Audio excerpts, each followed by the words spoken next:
lentii, Rus lentii. So it's one of the sumacs. Actually, what is there a common name? It's from the Channel Islands, yes. Baja, cedros, and lemonade berry. Sorry, I've been misidentifying it. So large shrub. The berries that form after these beautiful flowers actually have there's a hard seed in the middle, but the coating really does taste like very sour lemon. And apparently you can make a drink with it. We never have. Has anyone here? You have?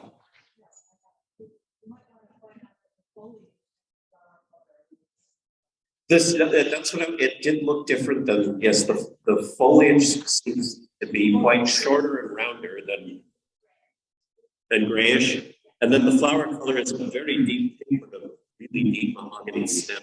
It's quite pretty and in full bloom must be. And literally this Ceanothus frosty blue and another large shrub Ceanothus with a much lighter flower, and also you can see the opening buds of the flower get a kind of almost a whitish bloom to the backside, so it does look almost like frosted, like the tips have been frosted on this. Really, again, beautiful small foliage. Both of the Ceanothus very glossy and highly reflective, so they make excellent shrubs. Great bird cover and great places for nesting too. So any of the big shrubby Ceanothus they put up with really tough conditions and they're beautiful and well worth planting. I'm on heavy soil at my home and they get nice and big, and then after a hot summer, I tend to lose them. And just this year, I lost my skies of Italy that I loved so. Really beautiful. Still in mourning about that. This next one is Pelargonium cordifolia, which is from South Africa. I think it is. Yes, South African. The cordifolia refers to these heart-shaped leaves that are really quite sturdy. They're almost leathery feeling. When you get this Pelargonium in the right spot, it's nearly indestructible. It's drought tolerant. It puts up with heat. It puts up with being cut back. It's a great plant for structure in a garden, drought tolerant garden. So blooming this time of year for a fairly good amount of time. Blooms quite well. So worth looking for. Hard to find right now, though. It used to be fairly common in the trade, and now it's not so easy to find anymore. The next one is Morea polystachya, and this is, as some people have said, this is that weed. It's often called peacock iris, and it's one of the South African bulbs that will seed itself very readily through the garden if you allow it to. It likes lean, well-drained soil and can become a problem in gardens. It won't really, I don't think it's a problem with escaping into the wild, but it is a weedy plant. And I do know that at the Huntington, they've been fighting it for years. It got into the succulent cactus garden and it would pop up between everything. And so they've been eradicating it for a long time. It's really quite beautiful, but you want to watch it because it's kind of like peacocks. like peacocks, yeah, beautiful, but a problem.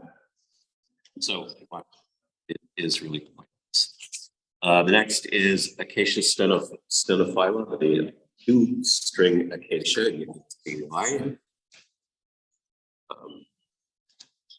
Nice tree, but this one has seed pods on it. Right? It's shedding them currently all over the tabletop. Want to get those? And actually, I don't know what this gets to. Oh, to 30 feet. So like all of or most of the acacias, this will have late winter, early spring, little powder puff-like flowers. And I'm not, who brought this one? Are they yellow or white? A little bit yellow? Okay, pale yellow. So they're a primrose yellow colored little puff flower on the out on the tips, they usually hang, so look quite nice. Any other thoughts on that? It's hard to.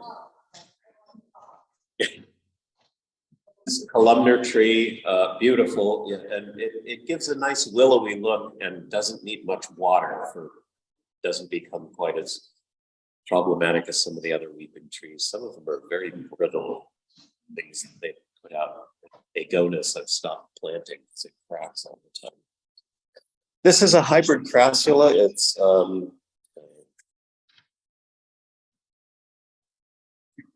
It is pyramidalis, and is it perfoliata? Pyramidalis and perfoliata minor. So it's called Buddha's Temple, this crassula. And you should come up and look at this. The leaves are kind of congested geometric form, and this one's actually in bloom right now. It's really quite pretty. Nice succulent, good for a specimen in a pot. And is that new to you, or how long have you had it? Years. Has it grown any, or is that the size? Very small, very slow. Very small, very slow. So this is a relative of one of our California natives of Lepicinia. This is Lepicinia hasata, and this is from Baja. And there's actually some information up on the table if you want to buy some. It's at the nursery that's listed up here on these giveaways. A fairly, how tall does yours get? Yeah, about person height, strong growing, cut it back and have it bushed. I mean, it bushes out again. Yes, quite wide bush. And I would imagine a hummingbird magnet with flowers like this.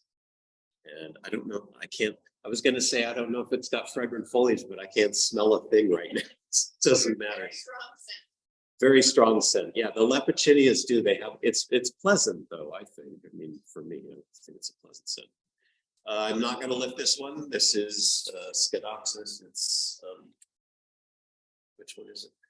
Scedoxis puniscens, or puniceus, excuse me, natalensis. So it's from Natal. It's called paintbrush lily.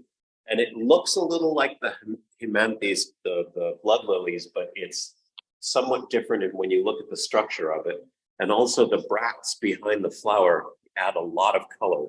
So it's in all of its parts, it's rather pretty at all times. The foliage will sometimes have speckles on it. The bulb itself is pretty because the top of it's usually exposed, and then you get these beautiful flowers this time of year, which can come quickly and as a surprise. They just kind of happen very suddenly. So anyway, thank you all for bringing the plants in tonight, and come up and take a look at them if you'd like before we get going with the meeting.